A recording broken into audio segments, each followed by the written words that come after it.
Bapa dalam surga, kami bersyukur sekali lagi untuk kesempatan pagi ini.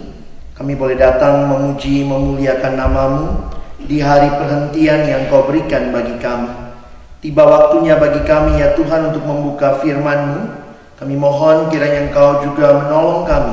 Bukalah hati kami, jadikanlah hati kami seperti tanah yang baik, supaya ketika benih firman Tuhan ditaburkan, boleh sungguh-sungguh berakar, bertumbuh, dan juga berbuah nyata di dalam kehidupan kami. Berkatilah baik hamba-Mu yang menyampaikan firman, setiap kami yang mendengarkan firman. Tuhan, tolonglah kami semua, agar kami bukan hanya menjadi pendengar firman yang setia, tapi mampukan dengan pertolongan dari Roh-Mu yang kudus, kami boleh menjadi pelaku-pelaku firman-Mu di dalam kehidupan kami. Bersabdalah ya Tuhan, kami anak-anak-Mu sedia mendengarnya. Di dalam satu nama yang kudus, nama yang berkuasa, nama Tuhan kami Yesus Kristus, kami menyerahkan pemberitaan firman. Amin. Shalom. Kita bersyukur pagi ini, meskipun lampunya masih belum hidup ya.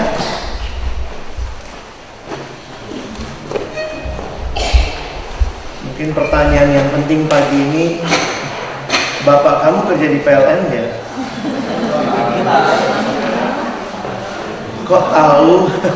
Suruh nyalain dong. Ya, pagi ini kita buka Habakuk pasal 3.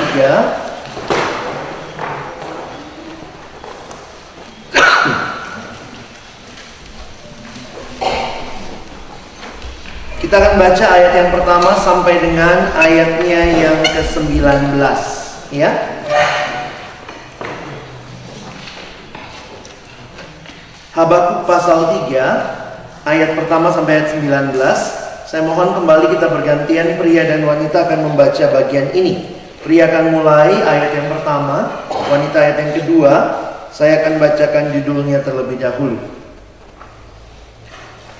Doa Nabi Habakuk. Doa Nabi Habakuk menurut nada. Tuhan adalah dan pekerjaanmu ya Tuhan, hidupkanlah itu dalam rasa malu, nyatakanlah itu dalam rasa malu, dalam luka ingatlah akan kasih sayang. Allah dari firman, dari nama kudus dari gunung akar, selah menulis kisah dan bumi pun dengan kejadiannya. Ada kilauan seperti cahaya, sinar cahaya dari sisinya, dan disitulah tersembunyi kekuatannya.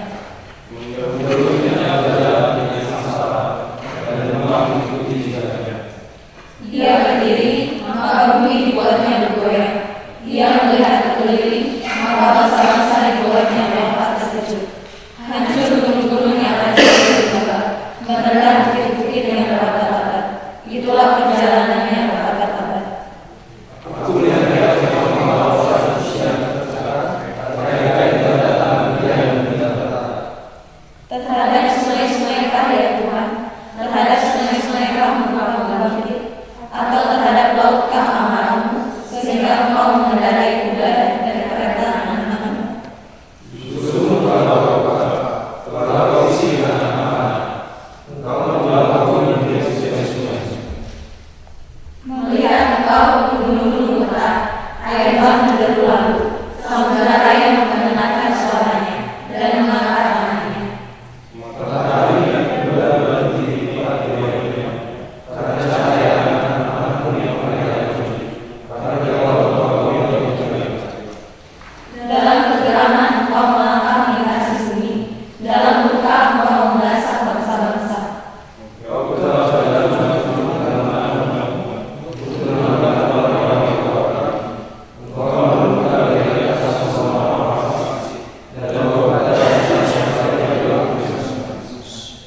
Engkau menusuk dengan anak panahnya sendiri, kepala rasanya yang mengamuk untuk menyatakan aku dengan sorak-sorai, seolah-olah mereka menelan orang tertindas di atas sembunyi. dengan mudamu kau menjawab di mana yang Ketika aku mendengarnya, gemetarlah hatiku, mendengar bunyinya menggila bibirku, tulang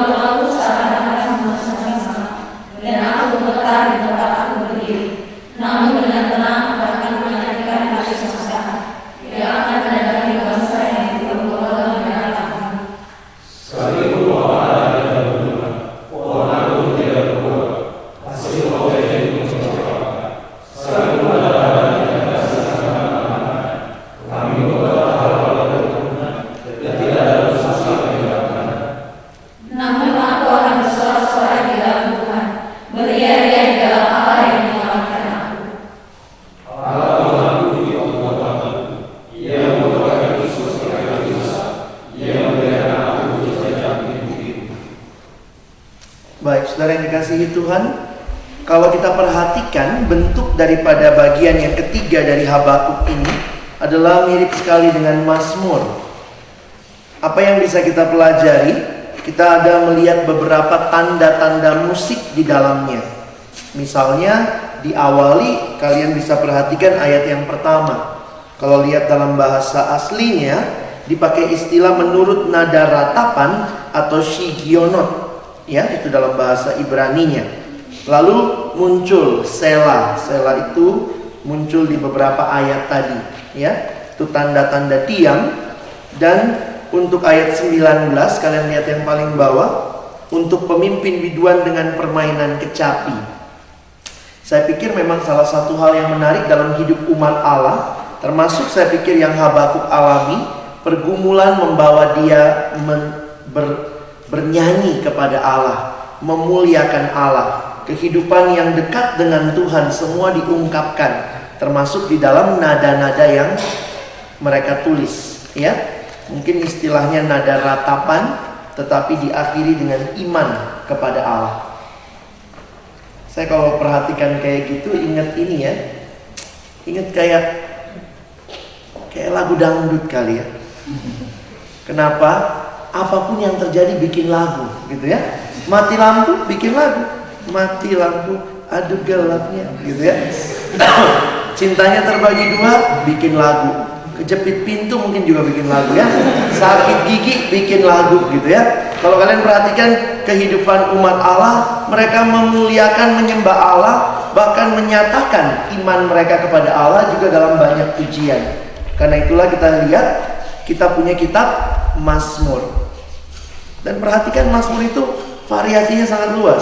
Mulai dari pujian, ratapan, ada juga ucapan syukur, ada permohonan, ada untuk raja, ada untuk umat. Ini semua mewarnai kehidupan mereka. Jadi pergumulan hidup tidak akan pernah berhenti. Tetapi satu hal yang pasti, ada Allah yang menyertai. Saya memimpin ibadah beberapa hari yang lalu, ibadah persiapan UKK, ujian kenaikan kelas. Saya bilang sama adik-adik SMA yang ikut, jangan takut sama ujian. Hidup itu serangkaian ujian. Setelah ujian di SMA, emang waktu naik kelas sudah selesai ujian. Ujian lagi. Nanti waktu masuk kuliah pakai ujian, ada ujiannya. Mau naik tingkat ada ujiannya, ada ujiannya. Setelah lulus ada ujian. Saya bilang tanya sama bapak ibu guru yang sudah tidak duduk dalam bangku pendidikan formal, hidupnya pun penuh dengan ujian. Kalau begitu jangan pernah takut sama ujian, tapi takutlah kalau dalam ujian-ujian yang kau hadapi itu tidak ada Tuhan di dalamnya. Engkau tidak bersama dengan Tuhan. Kita maunya begitu ya, pingin banget ya, memang hidup ini kalau bisa empang itu ya, enak dan gampang. Kalau bisa semua jalan tol. Mau jadi hakim nggak di ini, tahu-tahu nggak ngelamar langsung diminta jadi hakim. Kayaknya begitu kali ya. Tapi saya pikir nggak begitu kehidupan. Tuhan izinkan kesulitan demi kesulitan, pergumulan demi pergumulan. Mungkin bagi saya pribadi, pergumulan saya menjawabnya itu kesempatan saya sekali lagi berserah kepada Tuhan. Kadang rasanya harusnya kalau udah menang satu kali menang terus ya. Kadang gagalnya di hal yang sama lagi gitu. Tapi setiap kali kemudian ragu lagi, belajar berharap kepada Tuhan. Dan itulah yang saya yakini dialami oleh Nabi Habakuk. Tidak mudah jadi nabi, menyampaikan suara Allah. Belum lagi kalau bicara yang disampaikan itu bahkan dia sendiri mempertanyakan. Ini nabi yang banyak self-talknya dengan dirinya. Dan kemudian akhirnya dia datang kepada Allah. Dia sulit mengerti bagaimana bisa Allah memakai bangsa yang lebih kejam menghukum bangsanya. Dan dalam pergumulan itulah dia datang kepada Tuhan. Tapi yang menarik dalam bacaan kita ada dua kali kata mendengar atau dengar. Muncul di ayat 2. Tuhan telah kudengar kabar tentang engkau. Perhatikan di dalam ayat yang ke-16. Ketika aku mendengarnya. Wah, saya makin mengerti dan memahami bagian yang penting di dalam doa, di dalam pergumulan, bukan hanya minta, tapi dengar. Nanti di akhir saya coba simpulkan dari satu artikel yang saya baca dari seorang hamba Tuhan. Saya terkesan dengan apa yang dia coba ungkapkan tentang doa. Belajar untuk mendengar. Dalam satu pergumulan yang sedang dialami oleh seorang adik yang saya bimbing, saya ingatkan dia untuk berdoa lebih banyak diam dan mendengar, baca firman, untuk bisa menghayati bagaimana Allah sebenarnya mungkin sudah memberikan jawaban. Tetapi ketika kamu sibuk terus dengan dirimu, dengan permintaanmu, dan permintaan itu kan biasanya fokusnya siapa? Diri. Nah, ini yang menarik untuk kita perhatikan ya. Nah, saya mengajak kita melihat outline-nya. Saya coba membaginya. Ayat 2 itu doanya Habakuk. Kalau kalian perhatikan dalam pasal 3, ayat 3 sampai 15 itu visi apokaliptik atau penglihatan, sama seperti yang kita lihat di pasal sebelumnya. Tuhan menyatakan penglihatan yang mungkin kalau saya pakai istilah, satu tafsiran mengatakan penglihatan yang sifatnya apokaliptik. Maksudnya sesuatu yang Tuhan reveal, Tuhan bukakan, Tuhan nyatakan akan dia lakukan. Dan intinya apa dari penglihatan apokaliptik ini? Allah sendiri datang menyelamatkan umatnya. Dan yang terakhir, ayat 16 sampai 19, kalian nanti melihat respon Habakuk yang penuh iman. Oke? Ayat 2 doa Habakuk, ayat 3 sampai 15 penglihatan apokaliptik, Allah datang menyelamatkan umatnya, dan 16 sampai 19 respon Habakuk yang penuh iman. Doanya intinya ada di ayat 2. Ya, mari perhatikan sebentar. Tuhan, telah ku dengar kabar tentang Engkau dan pekerjaanmu, ya Tuhan, ku takuti. Saudara, apa yang dia minta, apa yang sebenarnya Habakuk sedang sampaikan, saya melihat ini tidak lain melanjutkan apa yang ada di pasal yang kedua. Ketika dia menanti, melihat apa yang Tuhan lakukan. Mungkin dia ada di bait Allah, mungkin dia ada di rumah Tuhan, mungkin dia mendengar cerita-cerita keajaiban Allah di masa lalu disampaikan. Disitulah bagian ini muncul. Tuhan, telah ku dengar kabar tentang Engkau. Saya pikir masa Nabi sih baru dengar kabar tentang Tuhan ya? Ini Nabi baru jadi atau Nabi gimana nih? Pasti dia sudah tahu tentang Tuhan. Tetapi menurut pasal 2, di dalam penantiannya waktu dia melihat itu, Tuhan sekali lagi menyatakan.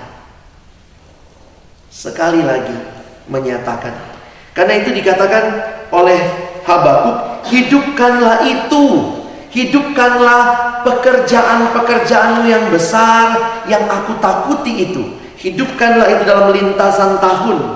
Nyatakanlah itu dalam lintasan tahun. Apa sih maksudnya? Nyatakanlah itu dalam sejarah sekali lagi. Allah yang sudah bekerja di masa lalu, nyatakanlah sekali lagi. Hidupkanlah itu dalam lintasan tahun yang juga akan dilalui oleh Habakuk. Dan ada titik pengharapan di situ. Dalam murka, ingatlah akan kasih sayangmu. Saudara, kemarin saya katakan satu hal buat kalian. Allah menghukum umatnya bukan baru terjadi di zaman pembuangan. Israel itu jadi bangsa, sejak jadi bangsa tuh sungut-sungut aja. Saya pikir jadi Musa tuh gak gampang ya. Memimpin bangsa yang penuh dengan sungut-sungut. Keluar dari Mesir bukannya say thanks gitu ya, malah bilang Musa, mus gitu kalian. Ngajak mati di padang gurun. Malamnya minta makan. Makanan kan udah habis ya. Orang dalam pengungsian habis tuh. Kami minta makan, Musa doa, Tuhan kirim mana. Wah, Tuhan kirim mana diambil 1 hari, cukup untuk 1 hari. Wah, ada yang ngambil banyak, besoknya berulat. Iya kan, ingat ceritanya. Makanya kalau belajar makanan kami yang secukupnya tuh jelas tuh, karena Tuhan memberikan juga secukupnya gitu ya. Hidup itu kan prinsipnya begitu, teratur, continue dan konsisten. Saya suka menghayati prinsip hidup begitu tuh, continue dan konsisten. Begitu kan? 1 hari butuh berapa liter oksigen? Hai pengguna oksigen, berapa liter butuhnya sehari? Rongga dada kita, ini saya salah ya, nanya dia anak hukum sih ya. Tadi dia bilang menurut perjanjian apa gitu. Kalau dalam rongga dadanya orang dewasa katanya bisa menampung sampai 5 liter. Itu kalau penuh ya. Tapi 1 hari itu menurut penelitian kira-kira kita butuh sekitar 200 liter oksigen. Itu kalau kamu pekerjaannya normal ya, bukan tukang beca atau apa yang pasti butuh lebih banyak oksigen. Nah, bagaimana cara pola konsumsinya? Apakah ada bangun pagi-pagi langsung kemudian isi tangki 200 liter? Gitu ya. Gerard pun nggak bisa melakukan itu. Kalaupun bisa, maksimalnya cuma 5 liter. Ada nggak yang bawa power bank? Nggak kan? Untuk napas. Prinsip hidup apa? Continue, konsisten. Continue berarti terus-menerus, konsisten tetap. Tarik, lepas. Tarik, lepas. Jangan ditarik terus nggak dilepas. Aduh, lagi malas napas nih. Terus kamu mulai biru. Kita kumpul persembahan deh. Seorang teman mendahului kita. Nah, prinsip itu saya jadi mikir gitu ya. Kayak gitu juga sebenarnya prinsip rohani. Nggak ada tuh yang bilang saya cukup doa 1 kali seumur hidup. Saudara sepupu kita makan 5 waktu. Kita udah hebat lu 5 waktu ya. Baca Alkitab kita, berdoalah senantiasa. Lebih parah kita sebenarnya. Maksudnya kalau bicara senantiasa itu sama seperti engkau menarik nafas. Setiap kali engkau menarik nafasmu, mengeluarkannya, mengingat ada Allah. Makan juga prinsipnya gitu kan? Ada yang sekali makan buat 2 minggu. Itu yang bikin retret kita banyak jedanya kan? Pakai makan jam 10, pakai makan lagi jam 12. Coba kalau retret kita makannya pola itu ya, sekali makan 3 tahun, asik kan retret, orang kunci semua gitu ya. Itu konsep hidup dan itu konsep rohani menurut saya.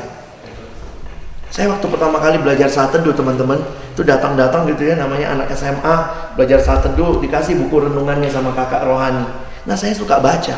Saya baca tanggal 1, tanggal 2, tanggal 3, tanggal 4. Selesai tanggal 31. Besoknya datang sama dia, Kak, ada lagi?